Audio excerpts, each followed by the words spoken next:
Que tal, como están? Benvidos. Comezamos neste luns cun novo preguntoiro cando estamos ás vésperas, xa faltan moi poquinhos días para que comece oficialmente a campaña electoral de cara aos comicios do 24 de maio e neste luns imos conversar co actual voceiro do BNG e candidato deste partido a esas eleccións. Acompáñanos Rubén Cela. Rubén, benvido, moi boas. Moi boas.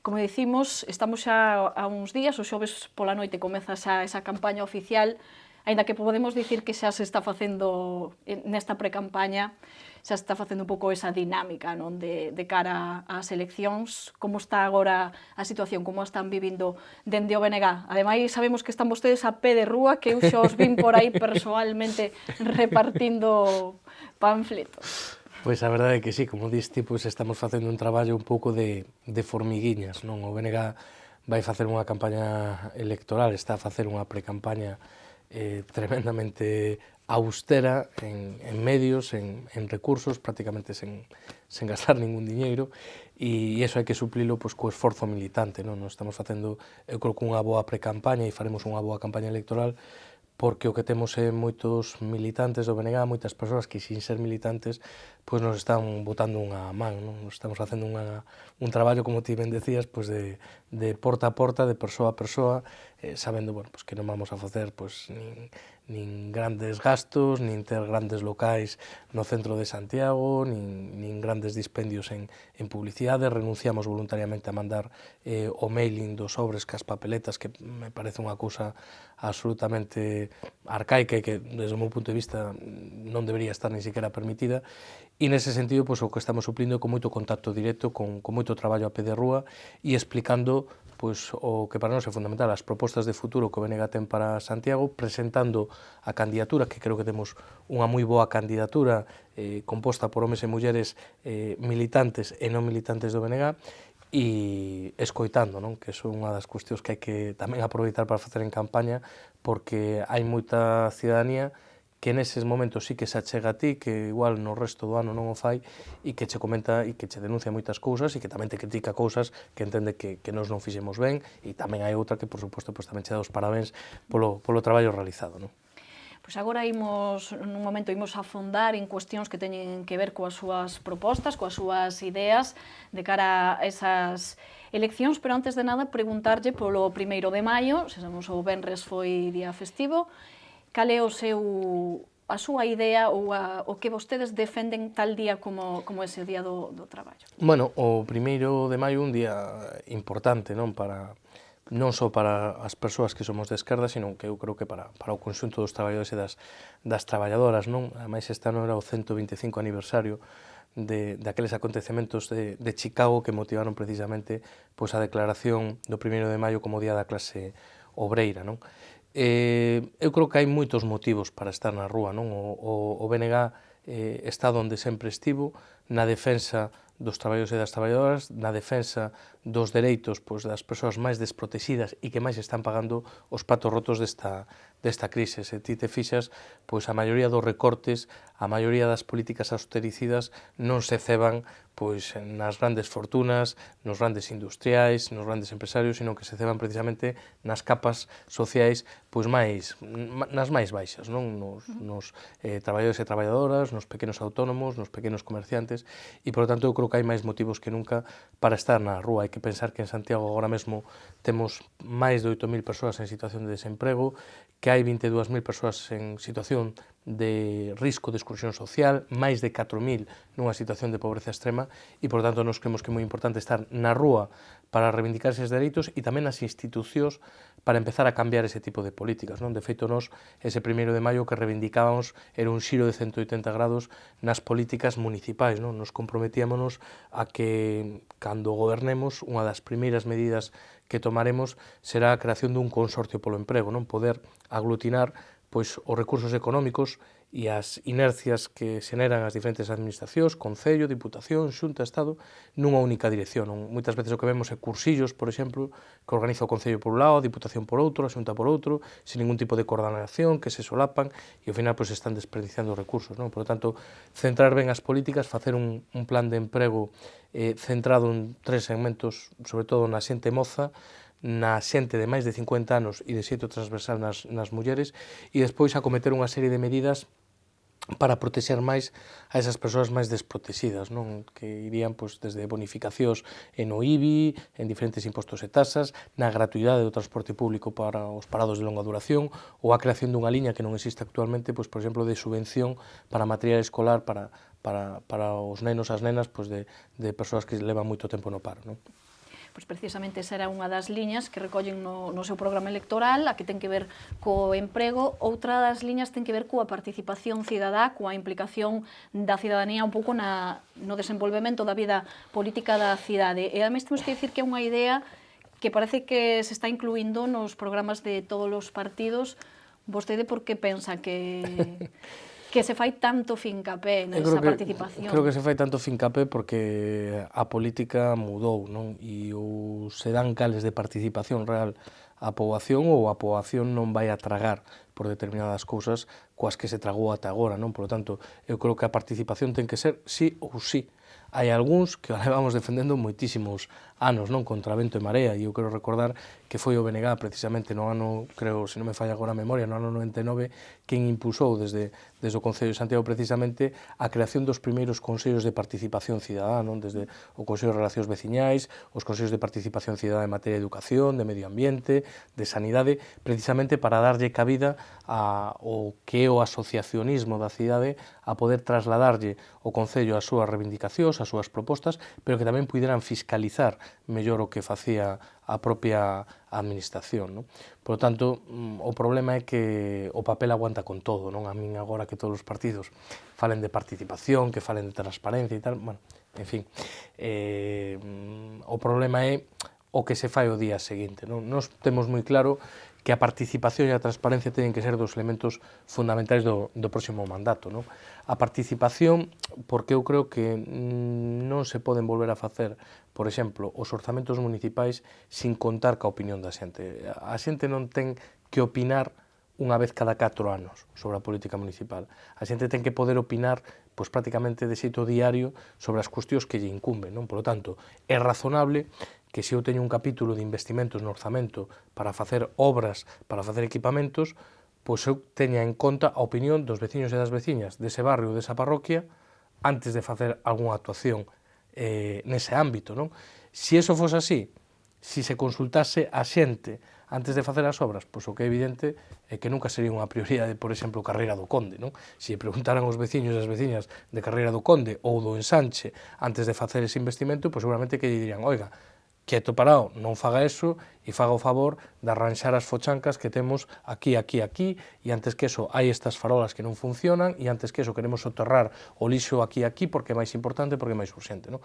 Bueno, pois parece razonable, non? Que escoitar e ter en conta o que ten que dicir pois, o asociacionismo veciñal, o que teñen que dicir as asociacións de nais e pais e os propios consellos escolares a hora de abordar a prioridade de actuar nos diferentes colexios públicos de Santiago, ou o mesmo pois, no ámbito sociosanitario ou no ámbito medioambiental. Por tanto, para a nosa participación é absolutamente crucial, e a máis é que non entendemos a política de outro xeito. Para algúns parece unha gran novidade e un gran descubrimento, non? Nos, desde logo, intentamos leválo á práctica durante moito tempo, alá onde gobernamos, como o Concello de Pontevedra ou o Concello de San Sadurniño, que é unha das grandes referencias en materia de orzamentos participativos, pois levamos moitos anos aplicando, non?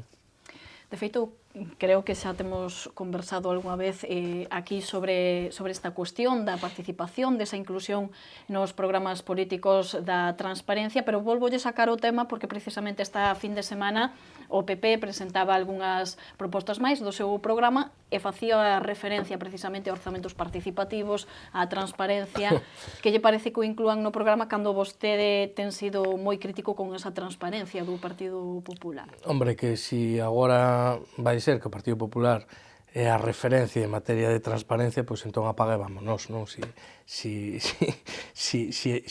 o que nos propón o Partido Popular é a transparencia que hubo estes últimos 4 anos, pois entón é mellor coller e pechar o Concello, sinceramente, porque peor non se pode facer.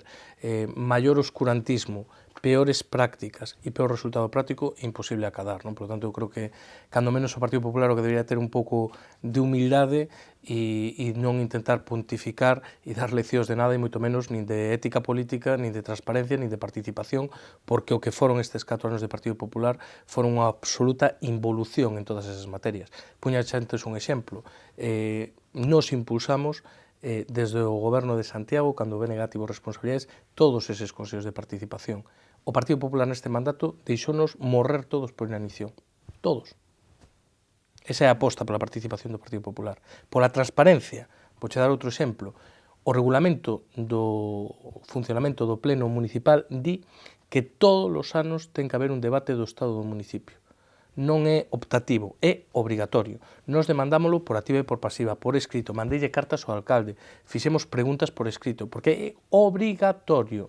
Sabes cantos se fixeron? Había que facer 3 neste mandato. Sabes cantos se fixeron? 0.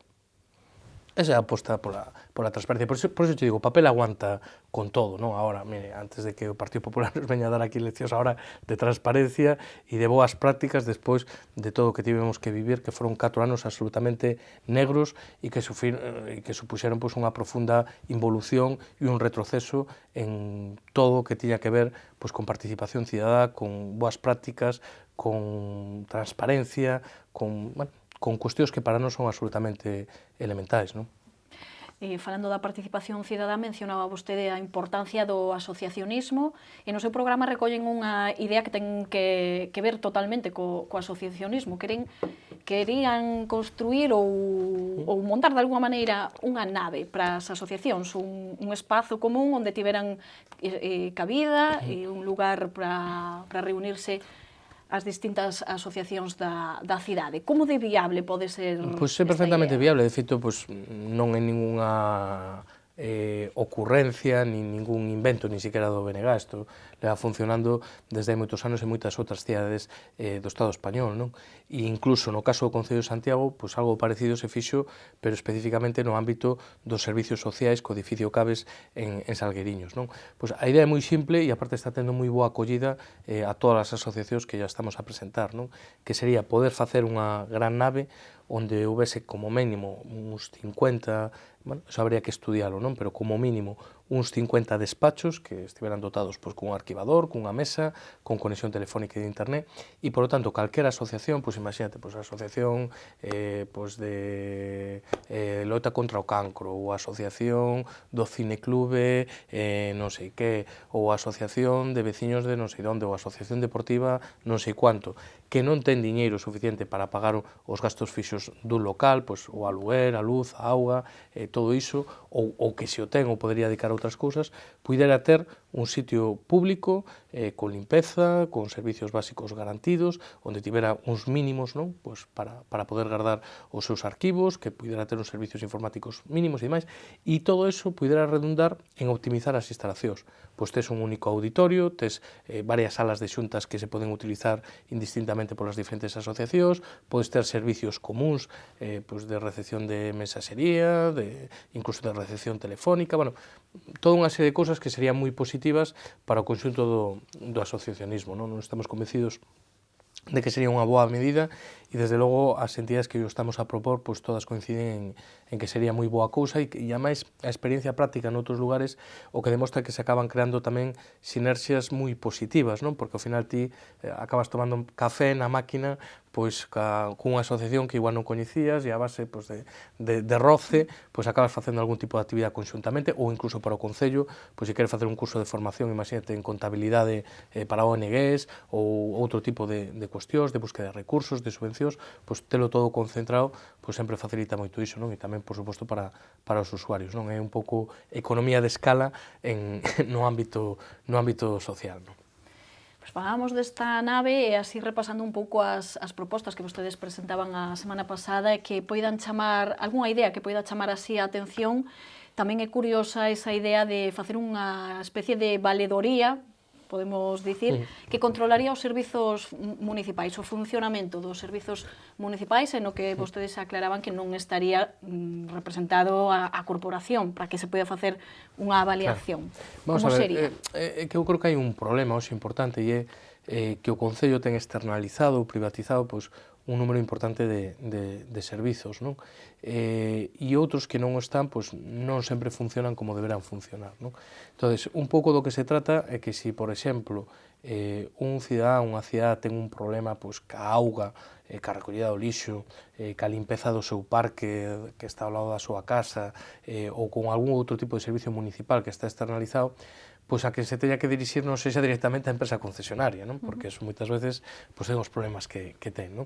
E, por lo tanto, es que pudera haber un servicio onde se pudera dirixir calquera cidade independente e que velara pois, polo cumprimento estricto tamén pois, dos pregos de contratación e das cláusulas as que se teñen comprometido pois esas empresas concesionarias, non? Eu creo que hoxe en Santiago existe un gran descontrol, non? Sobre o funcionamento das empresas concesionarias. Nós tivemos que denunciar no seu día, por exemplo, que a empresa concesionaria da Hora e da Grúa pois non estaba ingresando nas arcas municipais o diñeiro que tiña que ingresar, non?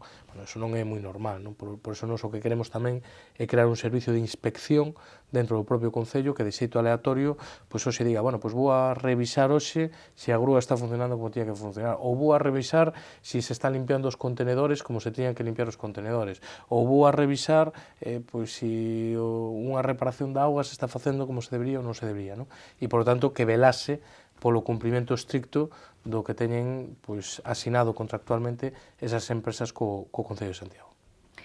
Imos ir agora ata Xoán 23, participaba o BNG, apoiaba unha curiosa maneira de reivindicar unha idea, que foi unha acampada que organizou Galiza Nova, conhecimos o BNG apoiou esa acampada, nesa parcela de Xoán 23 na que se van construir vivendas, podemos dicir, de luxo, sí, sí. ou cando menos vivenda de luxo. Normal para comprar, vivenda libre. Vostedes defenden que nesa parcela se debería de facer vivendas para alugueiro, para a xente moza. Pois sí, porque, mire, é certo que no último período cambiaron moito as caras dos alcaldes en Santiago, pero que non cambiou foi a política de fondo do Partido Popular, non?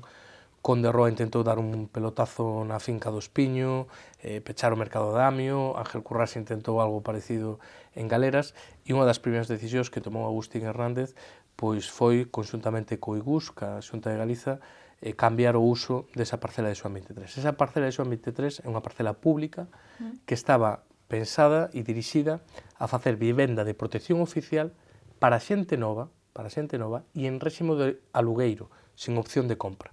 Por que se fixo iso así? Bueno, iso fixose así no momento no que o BNG tiña responsabilidades de goberno na Consellería de Vivenda da Xunta de Galiza, porque se entendía que era moi importante que a vivenda de protección pública non estivera solo no extrarradio das cidades, que desde unha perspectiva de cohesión social as administracións públicas tiñan que impulsar vivenda de protección pública tamén nos sitios máis caros, si se podía, non? E nos mellores sitios da cidade. Por que estigmatizar a vivenda de protección pública? Non?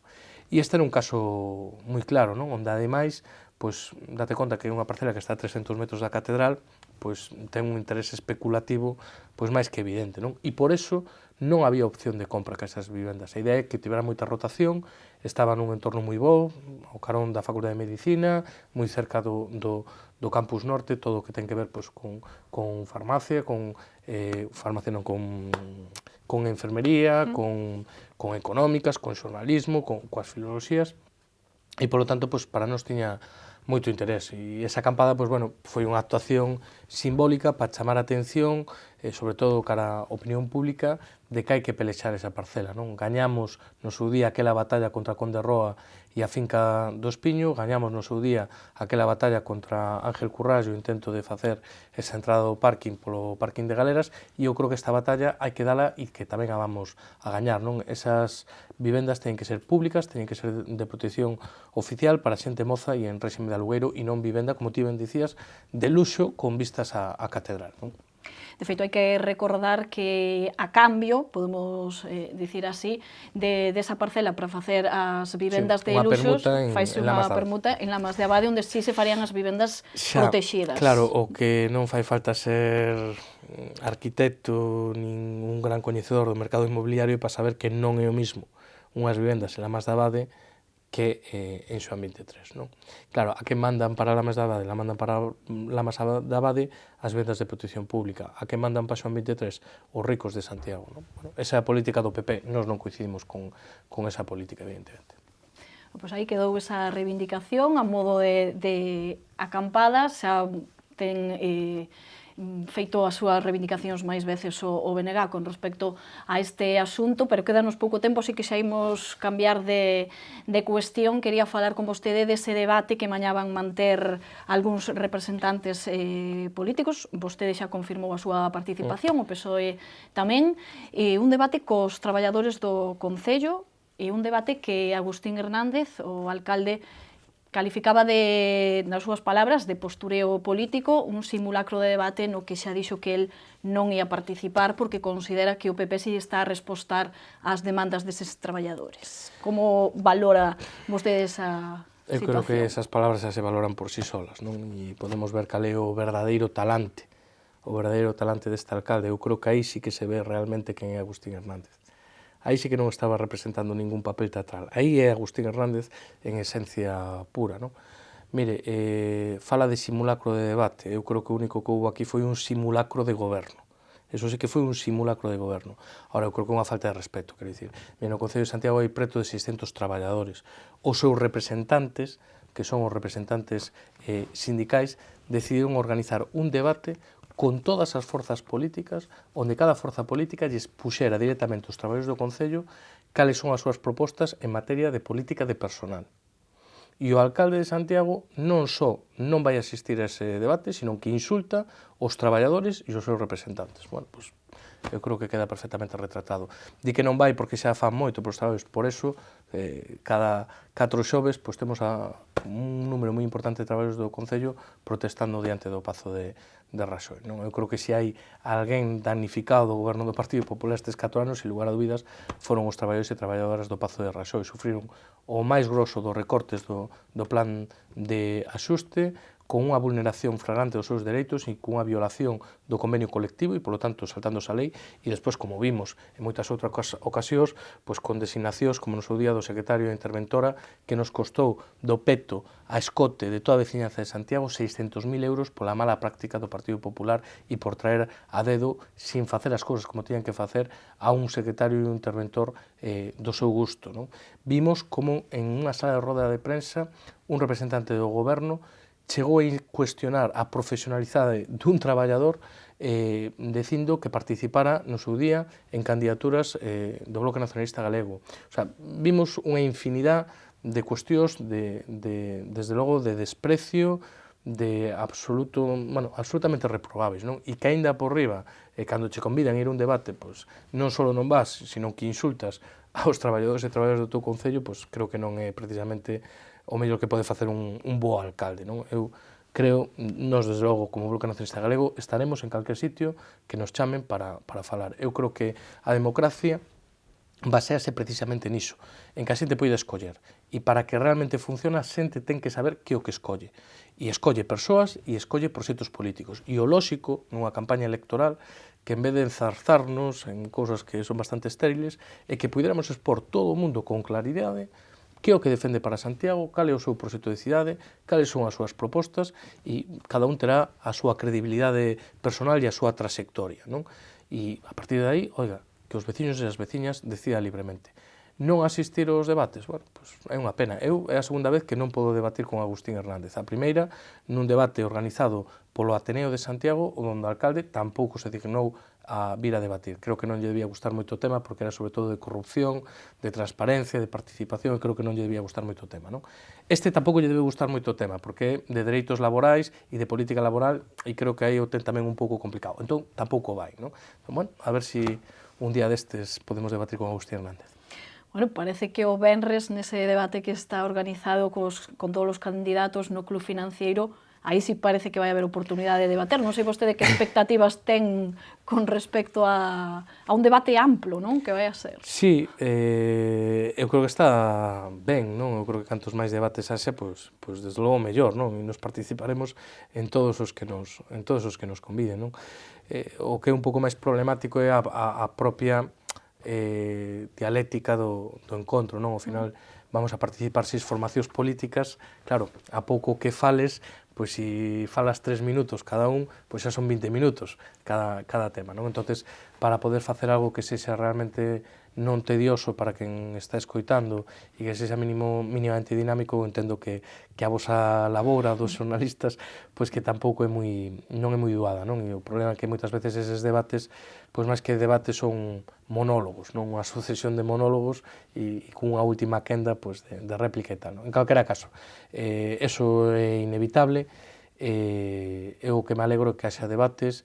Alégrome tamén, sinceramente, de que poidan participar todas as forzas políticas, eu creo que eso é positivo, e, en calquera caso, que a cidadanía poida contrastar os diferentes programas. Nós, desde logo, non temos ningún medo, todo o contrario, en poder contrastar as nosas propostas, pois estamos convencidos de que son propostas moi boas, moi sólidas, que resisten calquera debate, e, sobre todo, porque creemos que as nosas propostas teñen a credibilidade do aval de moitos anos de traballo, quer dicir, nós non somos novos na política municipal, estivemos 12 anos gobernando en Santiago, estivemos tamén moitos anos na oposición, a xente de Santiago xa nos coñece, saben que somos xente honrada, xente honesta, na que se pode fiar coincidirás ou non coincidirás co bloque, pero sabes que é unha organización da que te podes fiar, na que se pode confiar, e nese sentido pois estamos seguros que con boas propostas, con boas persoas para leválas a cabo, pois que vamos a ter unha boa receptividade e un bo apoio dos veciños e veciñas de Santiago.